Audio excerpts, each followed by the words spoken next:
どうもコロッケくださいです。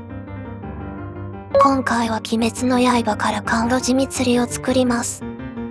甘露寺ちゃんのフィギュアは実は以前に一度作ったことがあります。以前は胸像みたいな感じで全身では作りませんでした。が、甘露寺ちゃんはいつか全身バージョンで作りたいとずっと思っていました。そして今回ついに甘露寺ちゃんのリベンジです。刀鍛冶の里編のアニメも始まり、やっとアニメで甘露寺ちゃんの活躍が見られると思うと、作りたい衝動を抑えられませんでした。鬼滅の刃のフィギュアでは、以前女体化シリーズをよく作っていまして、また女体化シリーズ作りたいな、と思ったりしております。ちなみに今自分の中で女体化させて作りたいキャラナンバーワンは国士号です。実は国士号は作中でも1、2を争うレベルで好きなキャラなんです。他には赤座、牛太郎、ダキが好きです。牛太郎とダキは以前作っているので、赤座と国士号も作りたいです。もちろん鬼殺隊サイドのキャラも好きなので、リクエストがあればコメント欄にぜひ。さて、顔ができて体の芯を作っていくところですね。芯材は今回もアルミ線を使用しています。太さは最近はずっと3ミリのやつです。糸でぐるぐる巻いてから、接着剤でしっかり固めます。芯材の上にエポキシパテを持っていきます。エポキシパテはとても強度のある粘土なので、中に仕込むと壊れにくくなります。特に焼くとすごくカチカチになります。アルミ線を曲げてポーズが決まったら、体に粘土を持っていきます。最初はざっくりと盛ります。粘土を伸ばしたらまた粘土を持っていきます。胸に粘土を盛ります。甘露寺ちゃんはかなり大きめです。大きいと作りがいがありますね。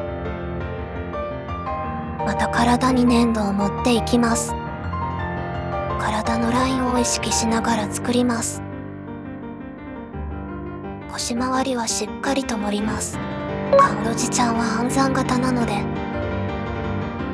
いつもは上半身を固めてから下半身を作ることが多いのですが、ダイナミックなポージングということもあり、ポーズを調整できるように固めずにしてます。お尻はしっかりと造形します。スカートで隠れるとか、そんなことは関係ないです。隠れる部分もなぜかこだわって作りたくなっちゃうんですよね。足はいつも結構こだわって造形してます。前回の動画のコメント欄で足の造形を褒めていただいて嬉しかったです。足を固める前にスパチュラで靴下のラインを引いておきます。ニースが太ももに食い込んでるのいいですよね。太ももを作る上で意識したいところです。粘土をしっかり伸ばしてなじませます。甘露寺ちゃんの太ももムチムチで好き。靴下の最後を造形します。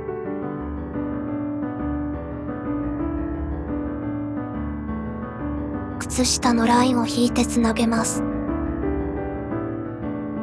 ここでポージングを変更します。一度固めてからポーズを変えるのは大変なので、普段はあまりやらないです。今回は自分の勘を信じて、団長の思いでポーズ変更しました。さっき隠れる部分を作り込むとか言ったばっかりですが、腕は後から服で隠れるので大体で作ります。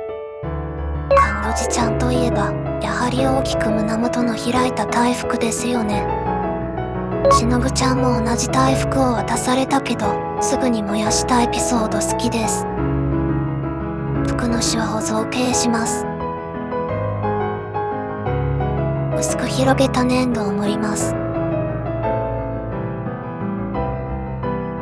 反対側にも同じように持っていきます。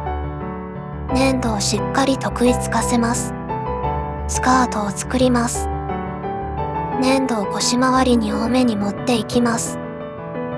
いつもなら薄く伸ばした粘土を腰に巻いてスカートを作るのですが、今回は躍動感のあるなびいたスカートにしたかったので、いつもと作り方を変えました。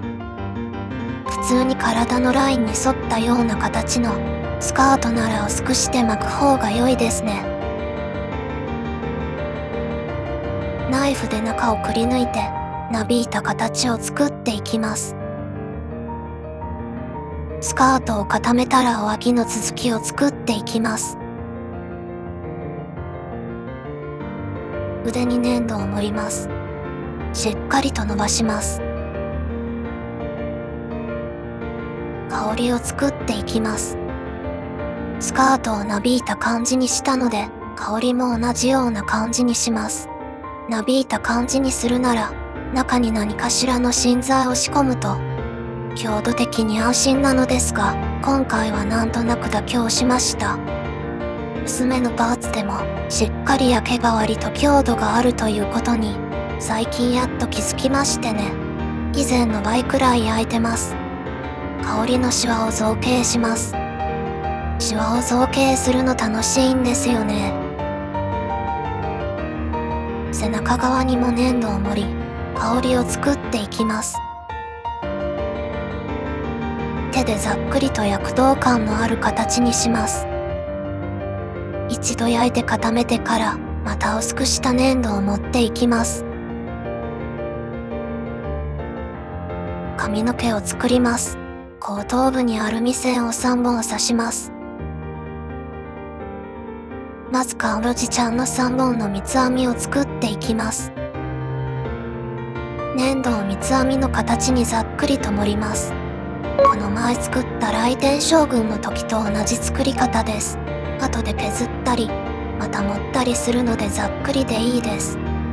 スパチュラで造形していきます。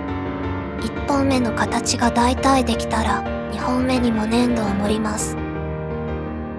1本目と同じように作ります。最後の3本目です。ほぼ同じ作業を3個分するのは結構大変です。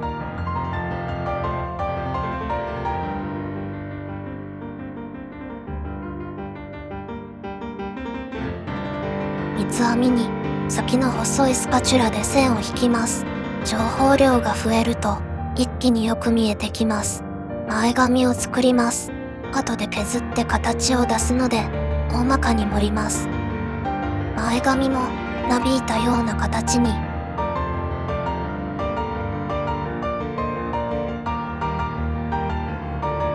三つ編みの先っぽを作ります。ここもなびいているような感じにします。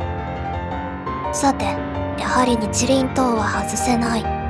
前回、ボンドルドの紙をこのアルミ線で作っている時に、これ、カンロジちゃんの日輪刀を作るのに、ぴったりな素材だなぁと考えてました。最後にエフェクト付き台座を作ります。プラ板をハサミで切ってエフェクトのベースの形にしていきます。そしてプラ板で作った透明エフェクトと組み合わせます。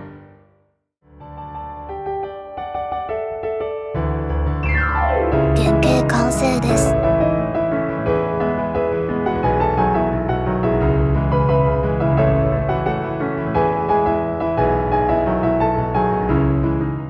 全体に白サフを吹きます。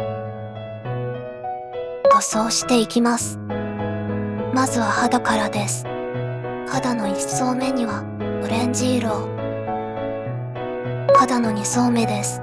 さっきよりもピンク色強めの色を塗ります。肌の3層目はキャラクターフレッシュです。肌っぽくなってきました。肌を塗ったらマスキングをして服を塗っていきます。大服の黒の上には軽く紫色ものせます。香りの色は白ですが、いろんな色をなんとなくのせます。上から白を塗って色味を調整するので、割とざっくりです。靴下を緑色で塗ります。調整しながら濃いめや薄めの緑色を何色か使います。髪の毛を塗ります。メインはピンクで、髪先が緑色です。もともとは黒髪だったけど、桜餅を食べすぎて髪の色が変わったエピソード。かわいいですよね。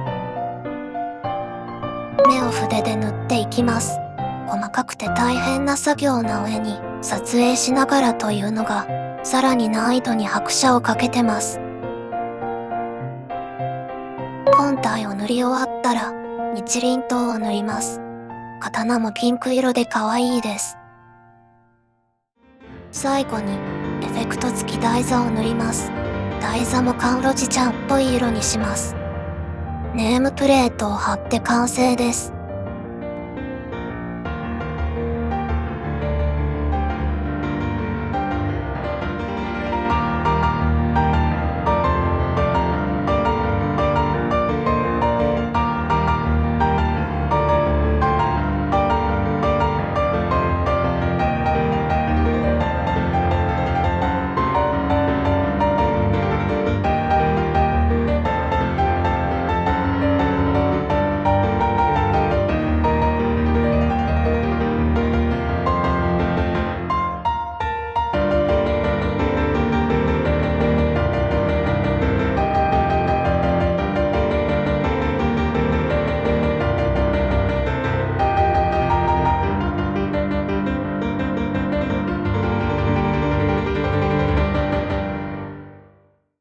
いつでもさ